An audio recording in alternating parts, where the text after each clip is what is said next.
Well, Hajj Bakaluba, 19 years now. How do you make up your mind to say, now I'm going to the UK? To the UK.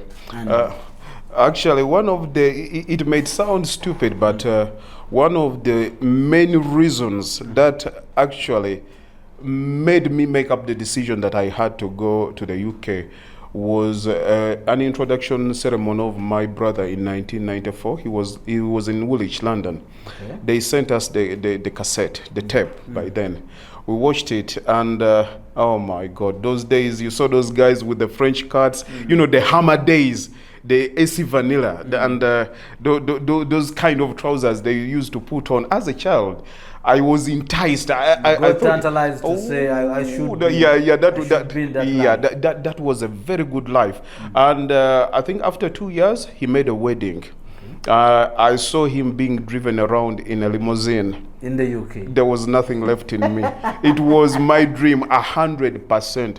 I wanted to go to the UK. I was just taken up. Get familiar with the life as well. Yeah, with the life. And in 1996, I was only 19 years.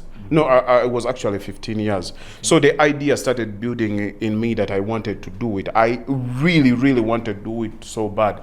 I got in contact with a guy called Badru. You might know him. He used to come to Chisasi, the Sevagala family. And we discussed, and good enough, he had some siblings in the United States. I think they were his aunties. And he told me the story. I got more encouraged. You know, when two brains sit together, being bundled by one idea, there's that. It is a common agenda. Yeah, there was there was that common agenda. I really wanted so bad to go to the UK, but as a 15-year-old, who was going to support the agenda? No one. 15 years old. 15-year-old. You were brainstorming on how you can get to the UK. Yeah. And when first, we have to say, maybe I have to first wait and finish my university. Then now that is the difference. It's never too early to do the right thing. And dreamers dream early. The problem with us today, people are not dreaming. You know, we have social constructs of life where we have to say, I have to go a series of these steps, like others have been going through. The programming. I know I have to be the programming. I have to be born. After being born, I have to go primary, secondary, university after university. Then I start thinking of other ways of life. Did I stay here? Did I start thinking of going to London? Now, Council, one thing I have to tell you, as you look at the world today, the greatest philosophers, you know, they have spoken to people who have made it in life. People who have actually made it in life are people who have avoided institutionalized mental attitude. They don't go by life rules. I'm not saying that they should be rebels, but from the word go, there is that hint in them that they are not going to be normal. Because what you see in their success is not normal. It's not normal results. It's what everyone is looking for. You're saying for one to be successful, you must do something success abnormal. Yes. Success is extraordinary. And you cannot get extraordinary results when you act normally. You have got to do something a bit extraordinary for you to get that, because everyone wants to be successful, but where do we part ways? How do you develop this mind?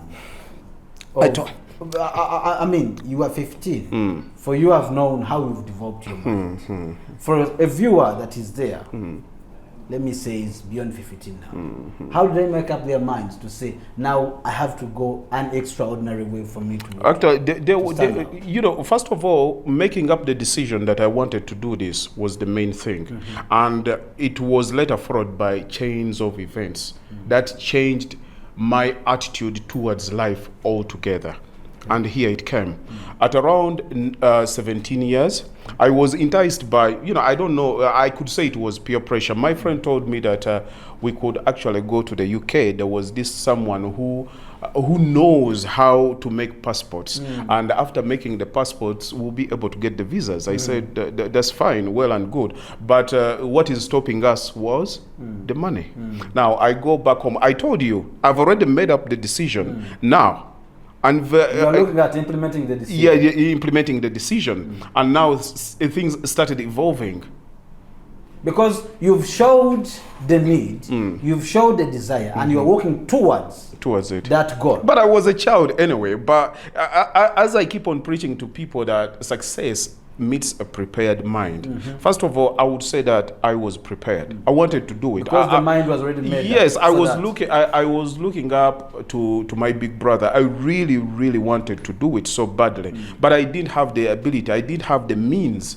Now, the chain of events which followed just led me to what I wanted. Now, these are the chains of events.